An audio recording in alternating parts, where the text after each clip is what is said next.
Hi, Assalamualaikum. My name is Muhammad Arif Ali Beramuddin.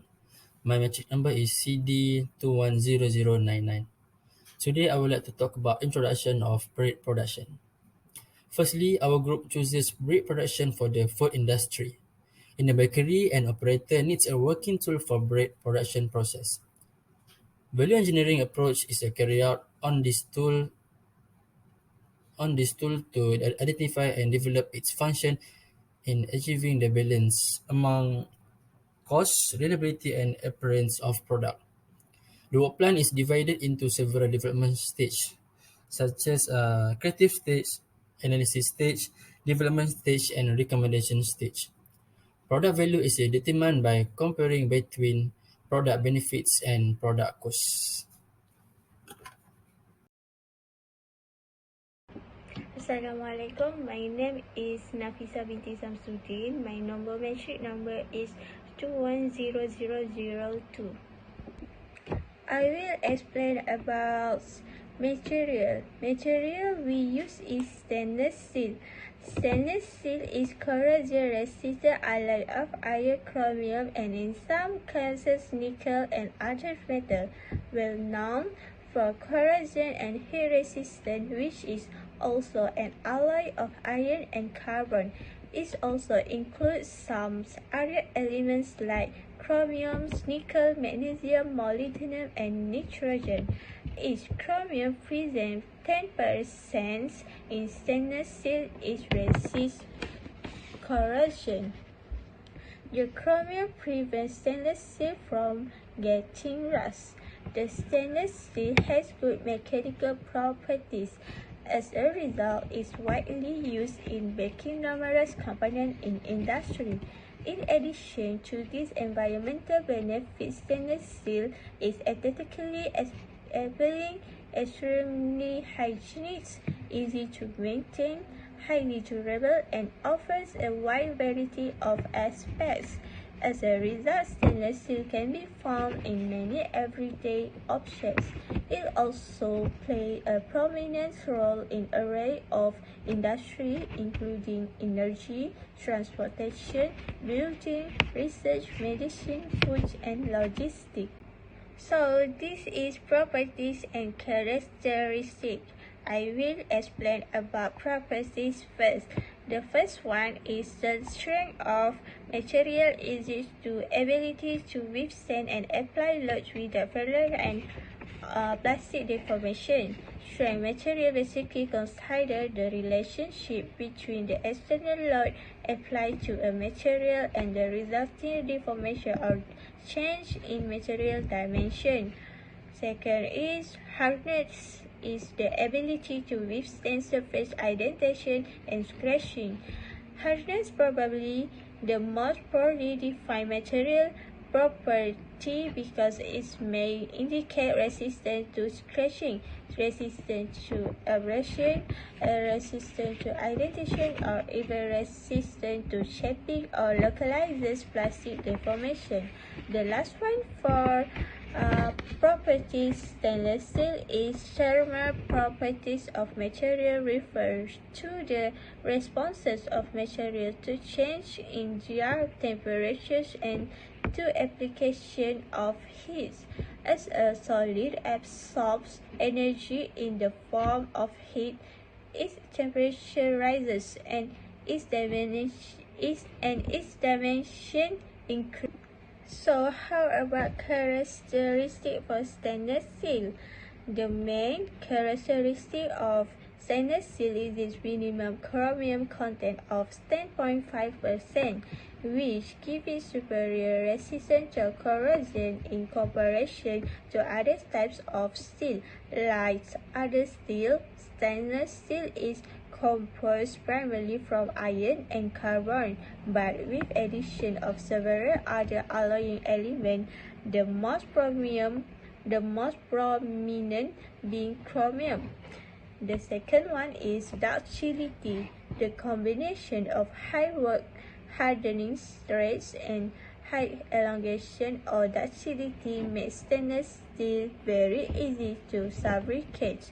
With this property combination, stainless steel can be severely deformed in operation like strip drawing. The last one for characteristic the last one for characteristic stainless steel is temperature resistant.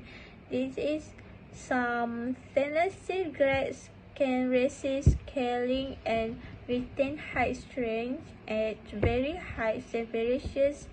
Other grades maintain high mechanical properties at cryogenic. Hi and Assalamualaikum. My name is Muhammad Isfaiz bin Kamarul Azimi, and today I'm going to present about processing and manufacturing. So, in processing and manufacturing, I'm going to present in four parts.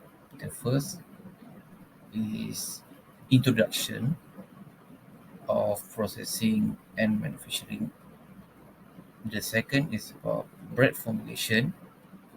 The third is about bread processing and manufacturing. And the last is about mechanics of yeast. So the first point, the two basic components of bread are water and wheat flour. Most powdery ingredients used in the kitchen, like baking powder or cornstarch, form a pus when mixed with water. In contrast, bread dough made by mixing wheat flour with water in a 5 until 3 ratio forms a cohesive material that retains its shape and is stiff enough to be manipulated by hand, unlike press. If you punch down on a piece of dough, you will notice that the dough deformed to the shape of your hand. Once you remove your hand, the dough will return to its original shape. Two material properties that allow bread to respond in this way. The first one is plasticity, and the second is elasticity. So, the ability the dough to deform under the pressure of your hands is due to its plasticity, whereas the ability to the dough to move back to its original shape is due to elasticity. Both of these properties are very important characteristics that contribute to the texture of the bread.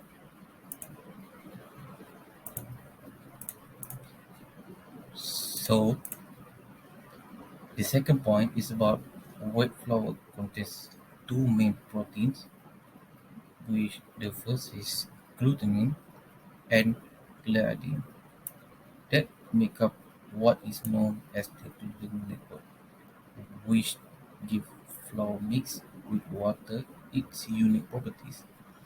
Glutamine consists of long amino acid chains that can form strong bonds with other glutamine molecules.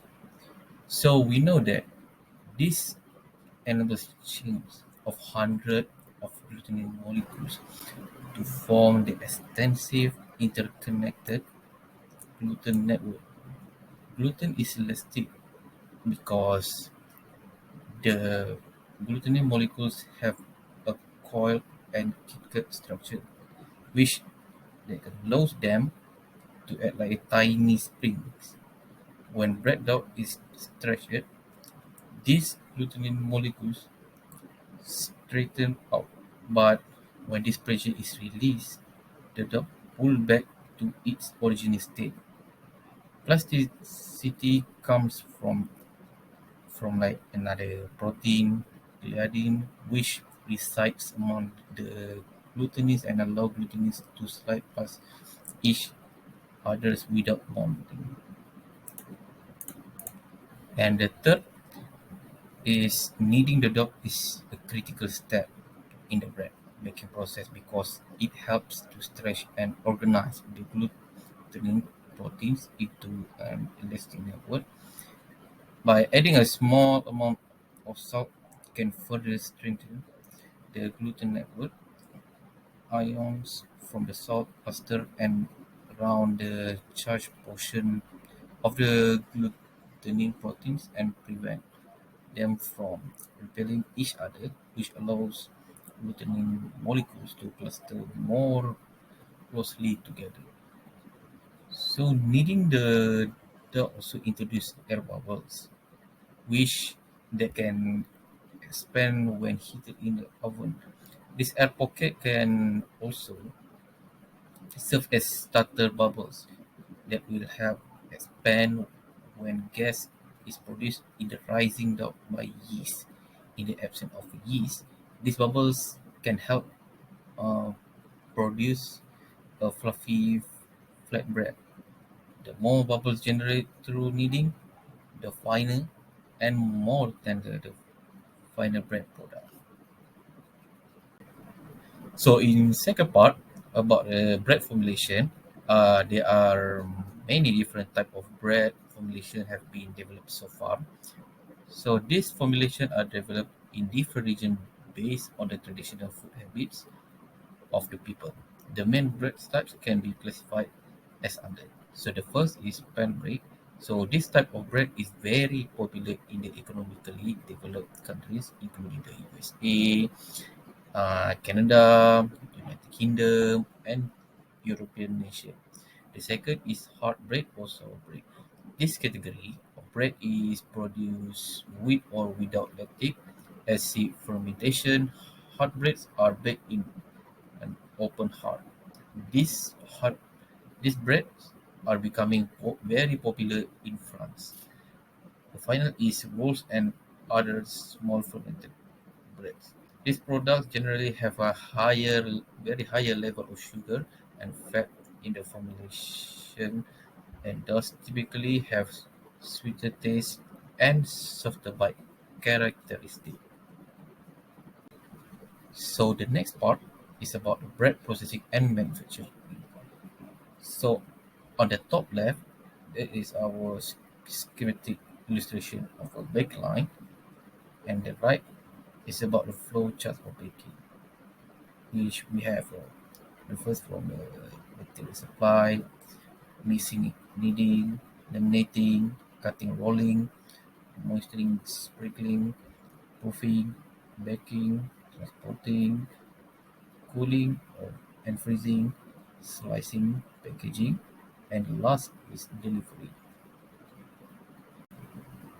So the first process is with or we call as material supply. Bread manufacturing starts from mixing various ingredients. Thought the variance and its composition change recipe-wise, but it follows a standard procedure. Following items are used, so as we can see on the table, that is the 8 items that we use for our product. So the first one is wheat flour, which have a approximate composition percent from 32 until 45. Second is water, which its approximate composition is 50 until 64. The third is yeast, which only 2. 4 is salt, also 2. And 5 is fat, 6 emulsifier, and 7 is sugar.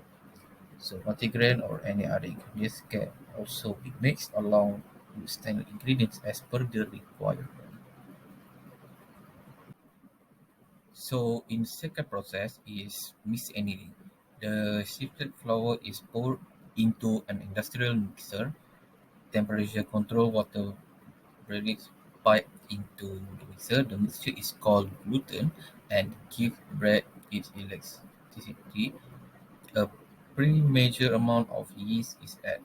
Yeast is a tiny organism which feeds off the sugar in the grains and emits carbon dioxide. The growth of the yeast produces gas bubble, which leaven the bread depending on the type of bread to be made. Other ingredients are also poured into the mixer. Modern mixer can process up to 2,000 pounds or equivalent in 908 kilogram of dough per minute. So, to the mixer is essentially an enclosed drum that rotates at speeds between 3.5 until 7.5 revolution per second or RPM. Inside the drum, mechanical arm knead the dough to the desired consistency in a matter of seconds. Although modern bread production is highly computerized, so the ability of mixing stuff is to judge the elasticity and bread appearance of the dough is critical. Experienced personnel will be able to determine the consistency by the sound of the dough as it rolls around the mixer. The mixing process takes about in 12 minutes.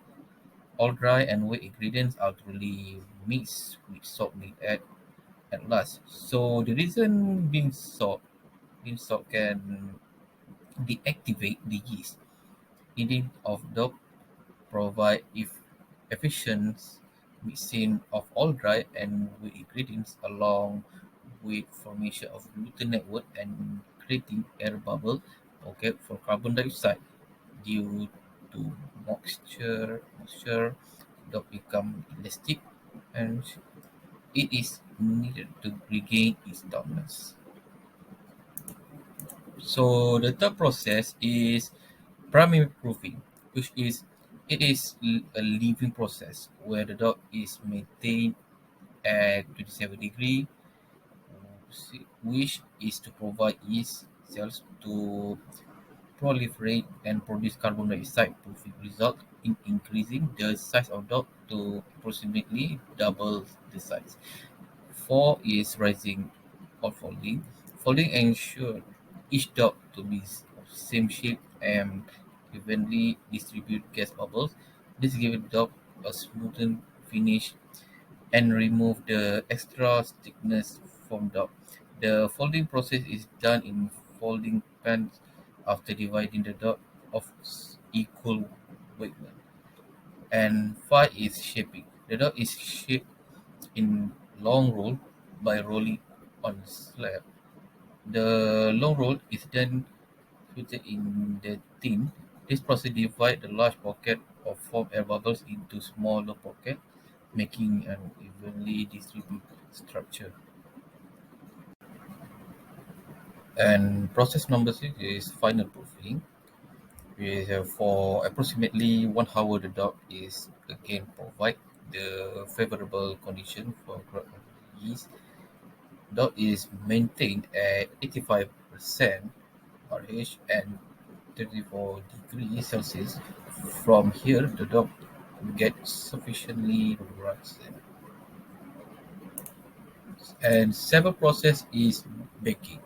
So during the dog steam is injected in the oven and temperature eventually reach to 200 until 260 degrees Celsius. Chance of outer crust toughening at such high temperature is reduced by the condensate formed inside the oven. So we know that browning effect in the bread can also be observed due to the reaction of sugar and carbohydrate occur in such high temperature. The heat travels from the surrounding air into the interior of the dough or butter, while moisture and other liquid compounds escape from the core towards the exterior of surrounding air due to evaporation, while both yeast and chemical leaf can result in gas development and volume build-up. Yeast is very important for development of unique flavor in bread and some baked goods. And process number eight is spraying, which is to make the bread crust shine. Loaves when uprooted from oven are sprayed with water. 9 is cooling, which in theory or backlog needs to be bring down immediately to below 30 degrees Celsius for better quality and microbiologically safe product. For this purpose, filtered air is used to cool down the dough. And final process is slicing and packaging. 7. The bread continues to cool as it moves from the oven to the slicing machine. Here, vertical serrate blades move up and down at great speed, slicing the bread into consistently sized pieces. 8 metal plates hold the slices together while picking up each loaf and passing it to the wrapping machine. Pre-printed plastic bags are mechanically slip, slipped over each loaf. At some bakeries, workers close the bags with wire grips. Other plants seal the bags with heat. This is the last part for processing and manufacturing, which about mechanics of yeast. Although it is not necessary to use yeast when making bread, yeast does impart certain flavors and aromas. Humans have been eating raised breads made with yeast for 6,000 years, but it wasn't until about 150 years ago that we started to develop our scientific understanding of microbes such as yeast. Thanks to the researchers like Louis Pasteur, yeast are single-cell fungi with more than 1,500 different known species. One very popular type of yeast is Saccharomyces cerevisiae, which is better known as bakery yeast of brewing yeast. In the past, yeast was very simply supplied from an earlier piece of dough or from the surface of beer brewing vats, but today yeast trends special, specifically selected for bread making can be purchased commercially. Yeast produce spores that are ubiquitous in the air as well as on grain surface, and this can readily grow in moist materials. So it is likely that the first yeast raised bread was probably a delicious accident. Yeast metabolizes simple sugars such as glucose, fructose, and maltose, which are produced in flour by enzymes in the wheat plant that break down complex sugar like the starch. The yeast ferments these simple sugars to form alcohol and carbon dioxide. The carbon dioxide is then released into the bread dough where it diffuses it diffuses into and enlarge the tiny air bubbles that will form during the kneading process. Amazingly, as much as in 80% of the bread final volume can be empty air space due to these bubbles. The expansion of the bubbles interrupts and weakens the gluten network. It is dividing into millions of very thin, delicate sheets that form the bubble walls. The production of carbon dioxide by yeast can also be further increased by adding a small amount of traditional but amount of additional sugar and salt, and by maintaining the bread dough at 95 degree or 35 degree, an optimal temperature for yeast. Yeast also release a variety of other compounds that stringent and also it is can be improve the elasticity of the gluten network in addition to enhancing the flavor of the final product. Assalamualaikum and good morning. I'm Muhammad Afiq bin Muhammad Nazri, matrix number CD210316. I will present about selection of suitable materials and processing. The suitable materials for brake production machine are stainless steel as the material first corrosion resistant. In food processing, corrosion resistant is very important because it can maintain the quality of the food. For example, the quality of bread must be taken care of as the bread can expire quickly. If the corrosion of the processor happen, it will speed up the expiration. Corrosion of the processor also will affect the nutrition of the bread, in turn harming the humans who eat it. So stainless steel is the most suitable material to prevent corrosion in bread processing. Second, high tensile strength. As we know, bread is one of the daily food in our life. The production of bread is production that will not stop on a daily basis because the demand is very high. So the machine will work daily to produce bread. High tensile strength is also important to the bread processor as the machine must be maintained perfectly to produce the bread. The component in the machine will be controlled and strength will be guaranteed. Third, very durable. Materials durability of a machine is important to every production, moreover in food production. High durability of a machine can guarantee the lifespan of the machine. If the machine has less durability, it can cause the low production of the bread. Next will affect the bread company with high cost to prepare the new machine. Fourth, temperature resistant. In bread production, one of the processes is baking. Baking process needs a high temperature and maintains the temperature of this process. Stainless steel is a good temperature resistant, so it will maintain the process in a good situation as it can prevent corrosion. Stainless steel also can prevent the heat loss in the baking process, so the baking process in bread production is well maintained. Fifth, easy formability and fabrication. These properties also show that stainless steel is the most suitable material for bread production. It is because the bread processor machine use the required ample space. Easy formability will facilitate installation work in small factories as well as large factories. For fabrication work, stainless steel will facilitate the design process of this bread processing machine. This will lead to the use of short time which in turn will reduce labor costs. Six, low maintenance. For maintenance work, stainless steel is the best because it requires low maintenance. So the maintenance level of this bread making machine is less. It will save in it will save time in bread making on daily basis. Daily bread production can be well maintained according to the demand of the food industry. Low maintenance will also reduce the cost for repair work in the event of any unwanted problem. So the use of stainless steel is the best to save the cost of a company. 7. Attractive appearance.